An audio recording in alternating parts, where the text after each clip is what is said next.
The United Nations has an annual report of the happiest countries. They go like, 1 to 200. And here's the 10 happiest countries in the world right now.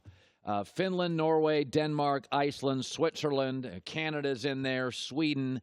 Apparently, snow makes people very happy in the world. Minus 11 degrees is apparently zen. That or people, when it's snowing outside, are huddled indoors and filling out surveys. There is your happiest places in the country. And I thought to myself, we have 7 new teams over the last few days that have quarterbacks they didn't have before. Over the last, let's say month, week, 2 or 3 days, 24 hours. We got 7 NFL teams with new quarterbacks. Now, the quarterbacks are Sam Bradford's in Arizona. Buffalo added A.J. McCarron. Denver added Case Keenum. Minnesota added Kirk Cousins. Washington added, about a month ago, Alex Smith. The Jets added Teddy Bridgewater. And Cleveland added Tyrod Taylor from Buffalo. So I thought to myself this morning, now that the United Nations has delivered the 10 happiest countries list, of all these teams that have new quarterbacks, let's rate them in happiness, because it's not all the same. Now, they'll release things to USA Today and Fox Sports and ESPN and tell you how happy they are and we're going to live together forever and this is the greatest quarterback signing, because they're selling it to the fans, they're selling it to the locker room. There's a lot of salesmanship going on with these teams and these quarterbacks. So I'm going to have the herd happy ranking today. Of all these quarterbacks now that have landed at new spots, what's the true happiness meter? And to me, Minnesota with Kirk Cousins is the happiest. Listen, they had a good roster. They got close to the Super Bowl. I think he's a physical upgrade from Case Keenum. Bigger, stronger guy with a better arm. I think in the herd happy ranking, of all these 7 new quarterbacks in places, Minnesota's the happiest. They got an upgrade. They were inches from the Super Bowl. Next would be Washington. They're not happiest. They're happy. They believe, and I think they're right, Alex Smith is better than Kirk Cousins. They also believe that there's no way on God's green earth we can have as many injuries at running back, offensive line, and wide receiver as we did last year. Washington feels like we've upgraded at quarterback. We still have a coach we like. We still have the pass rushers on defense we like. And we can't get as banged up as we were last year. They're not happiest because they're not a Super Bowl team, but they're happy. I think Denver is happy ... for now. Listen, Case Keenum is a guy that didn't go first, second, third, fourth round. Case Keenum's smaller. He doesn't have a rocket arm. Yes, he won a bunch of games, but he won those games for a Minnesota team that's absolutely stacked in a division where Aaron Rodgers got hurt and they get some extra wins. Denver is happy for now. I still think they could draft a quarterback with the 5 pick, certainly by their 2nd pick. Arizona is next. They're happy if Sam Bradford can stay healthy for 1 year. That's a big if. They can draft a quarterback somewhere in the first round and develop him behind Sam Bradford. And in 2 years, a Josh Rosen, a Josh Allen, a Baker Mayfield has a year of watching a real pro. He's a real coach. A lot of people think Bradford's going to go player to coach eventually. If he didn't have all this money from playing $125 million, it'd probably be easier to convince him to work after football. So Arizona is happy if Bradford's healthy and they develop a quarterback. Buffalo, now they have A.J. McCarron. They're happy they dumped Tyrod Taylor's contract. They're not in love with A.J. McCarron.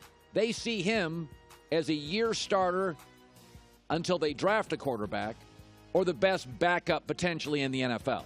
But what they're really happy about is dumping Tyrod Taylor's contract. The Jets, meanwhile, of the 7 teams with quarterbacks, are happy they're not Cleveland. Josh McCown and Teddy Bridgewater, you're not going to win a ton of games with that, especially in Brady's division. But they're happy they're not Cleveland. And the last team on the happy herd rankings is Cleveland. They're not happy at all until they draft Sam Darnold, which they could still screw up because they're Cleveland. So there you go. That's the herd happiness rankings on a day that the United Nations released their world's happiest countries. Speaking of happy, I want to segue to Rob Gronkowski.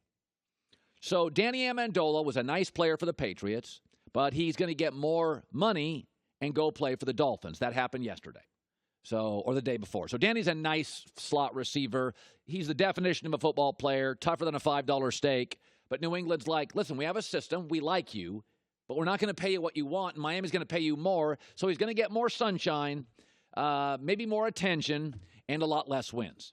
But Rob Gronk set out a tweet about happiness. So his tweet was, it was an honor playing with you. All the hugs and memories, stay lit, and in capital letters, be free and be happy.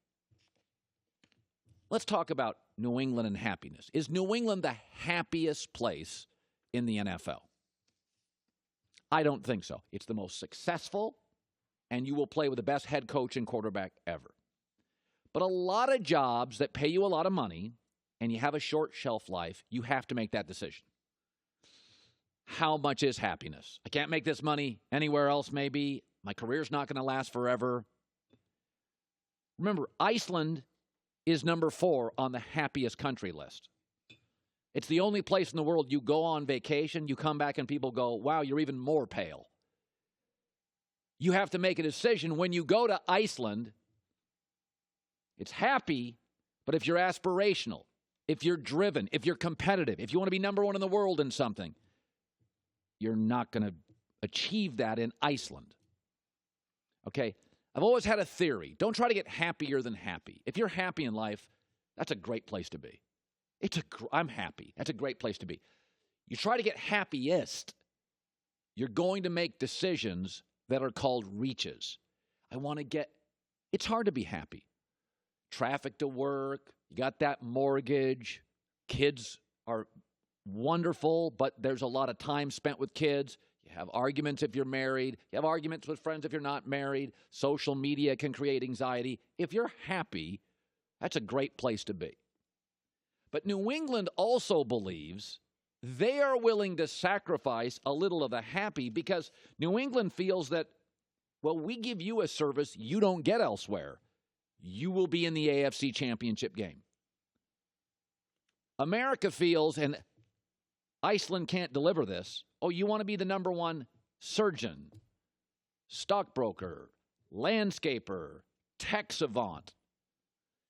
You may be happier in Iceland, but they can't provide that. When Gronk sends out that tweet, you're going to be free and you're going to be happy. Yes, Danny Amendola will be more free and maybe happier. But Miami and Ireland can't provide what the United States or the Patriots can.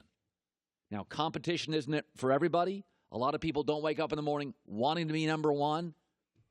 But when I saw that happy list and I saw the Gronk tweet, I thought, let me ask you, if Gronk for the last, and I don't know how long he's played, what do you say, 6, 7, 8 years? He's played a while now. Maybe it's 10. If Gronk had gone Cleveland, Jets, Buffalo, Miami, Arizona, he wouldn't have the titles. He wouldn't have the brand. He wouldn't have the nickname. And frankly, he wouldn't have the endorsements. So would he truly be happy? If you're driven and you want to be great, we are the best place, and New England is the best place in the NFL. It is a happy place if those things matter to you. Thanks for watching. Subscribe here to get the latest from the show. Also, be sure to check out more of the best clips from The Herd or go watch a few segments from our other shows on FS1.